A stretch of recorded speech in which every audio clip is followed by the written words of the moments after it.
रशीद पाशा नाम के एक शख्स को रंगदारी मांगने आई भीड़ ने बैट से मार मारकर मौत के घाट उतार दिया। चंद पैसों के लालच में रशीद को भीड़ ने उनकी पत्नी बच्चों के सामने ही बेरहमी से पीट कर कुचल डाला। रशीद की पत्नी का तड़पते हुए ये वीडियो भी सामने आया, जिसमें वो लोगों के आगे अपने पति को बचाने की गुहार लगाती नजर आई, लेकिन किसी ने उनकी मदद नहीं की। क्या है हैवानियत का ये मामला और इस पर क्या कहता है हमारे देश का कानून, चलिए विस्तार से चर्चा करते हैं।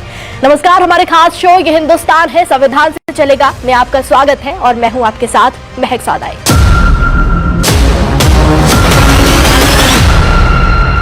ये मामला कर्नाटक की राजधानी टेक कैपिटल कहे जाने वाले बेंगलुरु से सामने आया है, जहां रशीद पाशा नाम के एक शख्स ने विल्सन गार्डन इलाके में अपनी नई दुकान का निर्माण किया था। जानकारी के मुताबिक रशीद गाड़ी के मैकेनिक थे। कुछ लोग उनकी दुकान पर पहुंचे और उनसे रंगदारी मांगने लगे। आरोपियों ने उनसे प्रोटेक्शन मनी के नाम पर 50,000 रुपए की मांग की और जब रशीद ने पैसे देने से इनकार कर दिया तो आरोपियों ने पहले उन्हें गंदी गंदी गालियां दी और फिर उन पर क्रिकेट बैट और लकड़ी के डंडों से हमला कर दिया।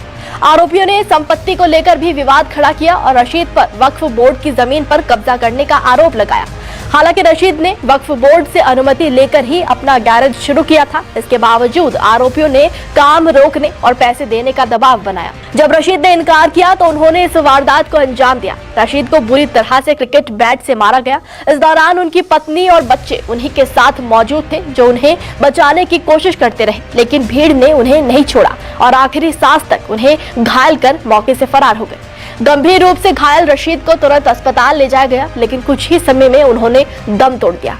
इस दौरान उनकी पत्नी का रोते बिलखते हुए एक वीडियो भी सामने आया है, जो कि अब सोशल मीडिया पर खूब तेजी से वायरल हो रहा है।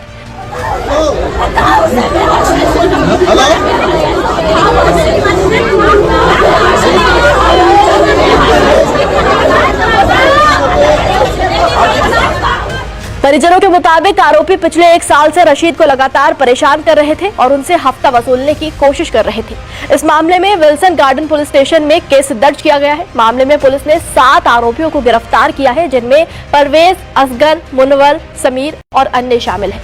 फिलहाल सभी से पूछताछ की जा रही है ताकि पूरे घटनाक्रम की सच्चाई सामने आ सके। इस अपराध के लिए क्या कहता है हमारे देश का कानून, चलिए जान लेते हैं। BNS यानी भारतीय न्याय संहिता की धारा 351 आपराधिक धमकी यानी क्रिमिनल इंटिमिडेशन से संबंधित है, जो किसी व्यक्ति, उसकी प्रतिष्ठा या संपत्ति को नुकसान पहुंचाने की धमकी देने को अपराध मानती है। धमकी का उद्देश्य डर पैदा करना या किसी को ऐसा काम करने के लिए मजबूर करना है जो वो करने के लिए कानूनी रूप से बाध्य नहीं है। भारतीय न्याय संहिता की धारा 115 स्वेच्छा से किसी को चोट पहुंचाने से संबंधित है। जब कोई व्यक्ति किसी को जानबूझकर या ये जानते हुए भी कि उसके काम से किसी को शारीरिक पीड़ा, रोग या चोट पहुंचता है तो ये धारा लागू होती है। इस अपराध के लिए 1 साल तक की जेल या 10,000 रुपए तक का जुर्माना या फिर दोनों हो सकते हैं। भारतीय न्याय संहिता की धारा 101 हत्या को परिभाषित करती है। इसके तहत जानबूझकर या बिना उचित कारण के जानलेवा हमला या ऐसा काम करना जिससे किसी की मौत हो जाए, उसे गंभीर अपराध माना गया है। भारतीय न्याय संहिता की धारा 103 की उपधारा 1 हत्या के अपराध के लिए दंड का प्रावधान करती है। इस धारा के अनुसार हत्या के दोषी को मृत्यु दंड या आजीवन कारावास की सजा के साथ जुर्माना भी देना पड़ता है। भीड़ की गुंडागर्दी का आलम ये रहा कि निर्दोष व्यक्ति की जान चली गई। रंगदारी के नाम पर अत्याचार का ये मामला वाकई छोटे व्यवसायियों और मजदूरों की सुरक्षा पर बड़े सवाल खड़े करता है। साथ ही कर्नाटक सरकार की कानून व्यवस्थाओं पर भी बड़ा प्रश्न चिन्ह खड़ा करता है। बेंगलुरु में महज 50,000 रुपए की रंगदारी न देने पर एक मेहनतकश मैकेनिक की हत्या कर दी जाती है। ये सिर्फ एक अपराध नहीं बल्कि सिस्टम की नाकामी का जीता जागता सबूत है। ऐसा इसीलिए हुआ क्योंकि अपराधियों को ये भरोसा है कि वो बच निकलेंगे।